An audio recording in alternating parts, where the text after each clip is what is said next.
Amici pellegrini, buongiorno.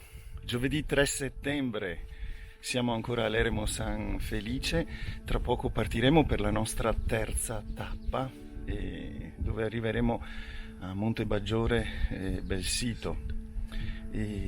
Abbiamo passato una notte piacevole qui all'Eremo, nel silenzio, e abbiamo riposato bene. La tappa di oggi, Luciano. Buongiorno a tutti, oggi ci aspetta una tappa abbastanza tosta, direi, perché sono 27 km e circa 1100 metri di dislivello in salita, più altrettanto in discesa, ma quello vabbè, va bene.